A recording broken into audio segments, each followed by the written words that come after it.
بسم اللہ الرحمن الرحیم۔ السلام علیکم محترم سامعین اور عزیز طلبہ کرام، امید کرتا ہوں کہ آپ تمام احباب خیر و عافیت سے ہوں گے۔ آج کا ہمارا سبق نمبر 44 ہے، جس میں ہم شاعر عویف القوافی کو پڑھیں گے۔ ان کا تعارف کچھ یوں ہے کہ یہ ایک اسلامی اموی شاعر ہیں۔ اس کی بہن عیینہ نامی ایک شخص کے پاس تھی۔ عیینہ ایک شخص تھا، ان کی بہن ان کے پاس تھی۔ عیینہ نے کیا کیا کہ اس کو طلاق دے دی۔ شاعر کو جب علم ہوا کہ اس کی بہن کو طلاق دی گئی ہے، یعنی عیینہ نے دی ہے، تو عیینہ کا مخالف ہو گیا، اس پر جو ہے نا لڑنے جھگڑنے پر آ گیا۔ دریں اثنا اسی درمیان حجاج ابن یوسف نے کسی وجہ سے عیینہ کو گرفتار کر لیا۔ گرفتاری کی اطلاع شاعر کو ہوئی۔ چونکہ عیینہ ایک سخی اور شجاع آدمی تھا، اس لیے شاعر کو اس کے ساتھ اختلاف کے باوجود اس اطلاع سے بڑا صدمہ ہوا کہ عیینہ کو یعنی عیینہ گرفتار ہو گیا، وہ قیدی بن چکا ہے۔ تو اسی صدمے و غم کا اظہار یہ ان اشعار میں کہتے ہیں۔ تو آئیے ان کے اشعار پڑھتے ہیں اور اسے ہم سمجھتے ہیں۔ وقال عویف القوافی ذهب الرقاد فما يحس رقاد مما شجاك ونامت العواد خبر أتاني من عيينة موجع كادت عليه تصدع الأكباد بلغ النفوس بلاؤه فكأننا موتى وفينا الروح والأجساد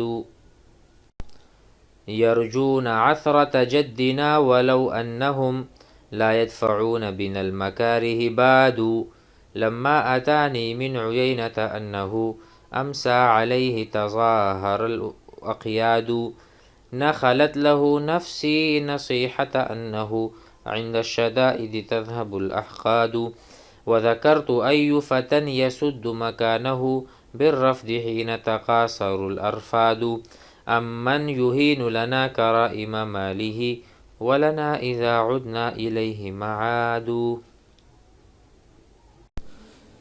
تو آئیے ترجمہ کرتے ہیں۔ ذهب الرقاد، ذهب الرقاد النوم، یعنی نیند جاتی رہی، نیند چلی گئی۔ ذهب يذهب جانا، الرقاد النوم۔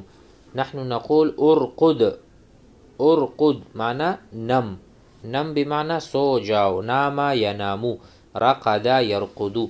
ذهب النوم فما يحس رقاد، تو نیند کا احساس ہی نہیں رہا۔ احس یحس، یحس، احس احساس کا ہونا۔ انا احسست بالبرد، میں نے سردی محسوس کی، احسست بالبرد۔ اسی طرح یحس رقاد، تو نیند کا احساس ہی نہ رہا۔ مما شجاک، مما حزنک یا حزنک یا احزنک، احزن یحزن، حزن میں ڈال دینا، غم میں مبتلا کر دینا۔ تو کہتے ہیں نیند جاتی رہی، پس اے نفس نیند کا احساس ہی نہیں رہا۔ مما شجاکی، اس صدمے کی وجہ سے جس نے تجھے غمگین کیا۔ مما شجاکی کی بہتر رہے گا، کیونکہ یہ اپنے نفس کو خطاب کر رہا ہے۔ اس صدمے کی وجہ سے جس نے تجھے غمگین کیا۔ ونامت العواد، اور بیمار پرسی کرنے والے بھی سو گئے۔ اب کون آئے گا میرے نفس کو تسلی دینے کے لیے اور میرے اس درد کا مداوع کرنے کے لیے کون آئے گا، تیمارداری کرے گا؟ کوئی تو ہے نہیں۔ یعنی غم کی وجہ سے نیند ختم ہو گئی اور بیماری اتنی طویل ہو گئی کہ اب بیمار پرسی کرنے والے سو گئے ہیں۔ هذا معنی هذا الشعر۔ خبر اتانی، میرے پاس ایک خبر آئی ہے، خبر پہنچی ہے۔ من عیینۃ موجع، خبر اتانی خبر موجع، خبر میرے پاس آئی، وہ خبر کیا تھی؟ بہت دردناک تھی۔ موجع، اوجع یوجع، وجع فی البطن، پیٹ میں درد ہے، وجع درد۔ اوجع یوجع باب افعال سے ہے۔ خبر موجع اتانی، میرے پاس دردناک خبر آئی ہے، من عیینہ، عیینہ کے بارے میں، کادت علیہ، یہ ایسی خبر ہے، کادت علیہ تصدع الاکباد، یہ ایسی خبر ہے کہ اس خبر کی وجہ سے قریب ہے کہ جگر پارا پارا ہو جائے، تصدع یتصدع یعنی پارا پارا ہونا، ٹوٹ جانا، ٹکڑے ٹکڑے ہو جانا، ٹھیک ہے۔ تصدع میں کہتا ہوں رأسی میرا سر، رأسی یتصدع میرا سر درد کی وجہ سے پٹ رہا ہے، تصدع۔ صداع، صداع کہتے ہیں سر کے درد کو، فی رأسی صداع تصدع الرأس۔ بلغ النفوس بلاؤہ شدتہ، ہماری جانوں کو اس خبر سے بڑی تکلیف پہنچی ہے، اس خبر کی تکلیف اور سختی جانوں کو پہنچی۔ بلغا پہنچنا، بلغ الرجل منزلہ، آدمی اپنے گھر پہنچ گیا۔ بلغ النفوس، بلغ القلوب، دلوں تک پہنچ گئی اس کی شدت، فکأننا گویا کہ ہم سب موتا مرے ہوئے ہیں، اتنی شدت پہنچی گویا کہ ہم مر چکے تھے، حالانکہ وفینا الروح، ہم میں روح بھی تھی، والاجساد، جسم بھی ہمارے حرکت میں تھے، صحیح سالم تھے۔ تو کہتے ہیں حالانکہ ہمارے اندر روح اور جسم دونوں ہیں، اس کے باوجود صدمے کی اتنی شدت تھی کہ گویا کہ ہم مرے ہوئے ہیں، ہم سے باتیں نہیں کی جا رہی، باتیں نہیں کر سکتے، اور سارے کسی صدمے میں مبتلا نظر آ رہے ہیں۔ یہاں پر عوف اپنے دشمنوں کی طرف اشارہ کر رہے ہیں، ان کی بابت بتا رہے ہیں کہ وہ ہماری ہلاکت چاہتے ہیں، وہ چاہتے ہیں کہ ہماری قسمت کی جو لغزش ہے وہ سامنے آ جائے، آشکارا ہو جائے، لیکن وہ یہ بھول چکے ہیں کہ انہوں نے ہمیں بمنزل یعنی ڈھال کے استعمال کیا ہے، ہم ایک ڈھال تھے ان کے لیے دشمنوں سے، ہم نے ان کو بچایا، ہم نے ان کے پیٹھ پیچھے ان کی حفاظت کی، ان کی مدد کی، اور آج وہ ہماری لغزشیں تلاش کر رہے ہیں۔ کہتے ہیں یرجون، دشمن چاہتے ہیں، رجا یرجو، وہ امید کرتے ہیں، یرجون عثرت جدنا، ہمارے جو آباء و اجداد ہیں جس میں بخت اور حظ، البخت بھی اس میں آ رہا ہے نام، کہ یہ لوگ جو ہیں وہ ہماری جو قسمت کی لغزشیں ہیں وہ چاہتے ہیں، یہ کہتے ہیں کہ ہماری خامیاں باہر نکالیں۔ وَلَوْ أَنَّهُمْ لَا يَدْفَعُونَ بِنَا، اگر وہ ہماری وجہ سے حفاظت میں نہ ہوتے، المکارہ جنگ کی حالت میں یا مصیبت کی حالت میں، بادو ہلکو تو وہ ہلاک ہو جاتے، آج ان کا نام و نشان ہی نہ ہوتا۔ یرجون عثرت جدنا، وہ ہمارے آباء و اجداد کی لغزشوں کو دیکھتے ہیں۔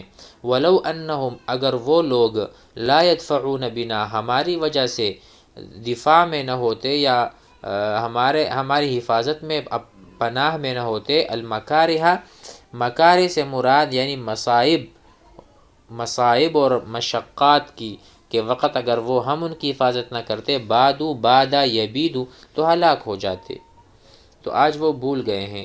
لما اتانی، جب میرے پاس آیا، من عیینہ، عیینہ کی طرف سے، انہو کہ وہ جو ہے، امسا ای صارا ہو گیا ہے، علیہ اس کے اوپر، تظاہر الاقیاد، کہتے ہیں کہ جب عیینہ کے بارے میں مجھے اطلاع ملی کہ وہ تہ بتہ بیڑیوں میں گرفتار ہیں، تظاہر الاقیاد، اقیاد جمع قید کیا گیا ہے، کہ وہ صبح سے شام تک یا شام سے صبح تک بیڑیوں میں جکڑا ہوا ہے، ان کو قید کیا گیا ہے۔ جب مجھے اس بات کا پتہ چلا، نخلت لہو نفسی النصیحۃ، کہتے تو میرے نفس نے اس کے لیے نصیحت خالص کر دی، اب میں اس کا خیر خواہ ہوں، حالانکہ میں ان سے مخالفت کرتا ہوں، اس نے میری بہن کو طلاق دی ہے اس کی وجہ سے، لیکن نخلت لہو نفسی، نخلا بمعنی جب ہم آٹا چاندتے ہیں تو اس میں ہم منخال کو استعمال کرتے ہیں، یعنی چلنی کو عربی میں منخال کہتے ہیں۔ تو کہتے ہیں کہ میرا نفس بالکل صاف ہو گیا ہے، جس طرح چلنی آٹے کو صاف کرتی ہے۔ تو کہتے ہیں نخلت لہو نفسی، اے اصبحت نفسی صافیہ، صاف ہو گئی ہے، شفافہ، شفاف میرا نفس، میرا دل ہو چکا ان کے لیے، النصیحہ، الخلوص، میرا دل ان کے لیے اور ان کے ساتھ خیرخواہی کے لیے آمادہ ہو گیا ہے۔ انہو، کیونکہ وہ عند الشدائد تذہب العقد، جب مصیبت آتی ہے تو احقاد، حقد، کینہ، بغض وغیرہ سب ختم ہو جاتے ہیں۔ تو کہہ رہے ہیں کہ کیونکہ مصیبت کے وقت عداوت، کینہ ختم ہو جاتی ہے، تو اسی لیے میں بھی گزشتہ اختلاف بھول چکا ہوں، میں عیینہ سے کوئی بغض عداوت نہیں رکھتا، اب پہلے سے وہ بیڑیوں میں جکڑے ہوئے ہیں، میں کیا ان کے ساتھ ابھی دشمنی کروں۔ تو کہ نخلت لہو ای اصبحت صافیہ، تذہب الاحقاد حقد، وذکرت ای فتن یسد مکانہ، اور میں نے یہ سوچا کہ اس کی جگہ یا اس کے قائم مقام کون آئے گا اگر وہ ضائع ہو گیا، وہ ختم ہو گیا۔ ای فتن، کون سا جوان، یسد یقوم مقام، یسد معنی ایک جگہ کو پر کرنا، اس کی جگہ کون پر کرے گا؟ کیا اس کی طرح کوئی دوسرا ہے؟ بالکل بھی نہیں۔ کہتے ہیں اور مجھے یہ بات یاد آئی، وذکرت ای فتن، کہ اب کون سا نوجوان، یسد مکانہ، عطیے میں، سخاوت کرنے میں اس کا قائم مقام بنے گا۔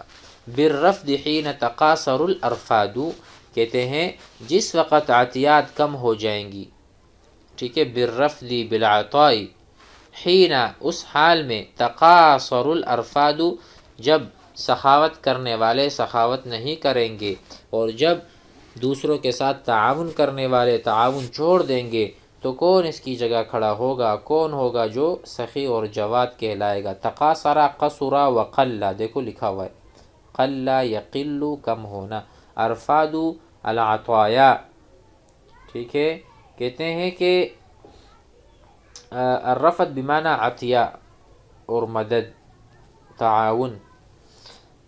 آگے کہتے ہیں ام من یہین لنا کرائم مالی، اور کون ہے جو اپنے مال کو کم سمجھے، اور اب کون ہے، ام من یا کون ہے، یہین لنا ہمارے لیے ذلیل کر دے، ہمارے لیے خرچ کر دے، کرائم مالی ہی ای خالص مالی ہی، کرائم خالص، کریمت الشیء، اجود الشیء، افضل الشیء، اپنی افضل چیز، کون ہے ایسا آدمی جو ہمارے لیے اس کو ذلیل کر دے گا، اسے خرچ کر دے گا۔ یہینو ہم کہہ سکتے ہیں ینفقو، انفاق، ینفقو، کہ وہ نفقہ کر دے، کرائم مالہ، اپنا عزیز مال، ولنا اذا عدنا الیہ معاد، اور کون ہے ایسا کہ جب ہم اس کی طرف جائیں تو وہ ہمارے لیے مرجع اور پناہ، ولنا اذا عدنا، اور وہ ہمارے لیے بن جائے جب ہم لوٹیں اس کی طرف، جب ہم جائیں اس کی طرف، معاد ملجا اور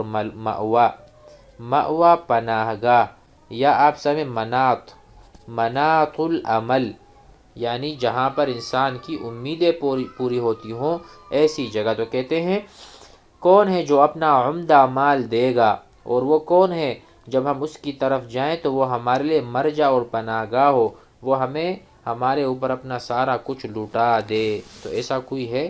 گویا یہ تو عیینہ کی شخصیت ہے جو سخی ہے، جواد ہے، ہمدرد ہے، خیر خواہ ہے، اگر وہ ہاتھ سے نکل گیا تو کون اس کی جگہ نائب بنے گا یا اس کا نائب بنے گا؟ امید ہے اشعار آپ حضرات کو سمجھ میں آ گئے ہوں گے، انشاءاللہ اگلے سبق میں آگے پڑھیں گے۔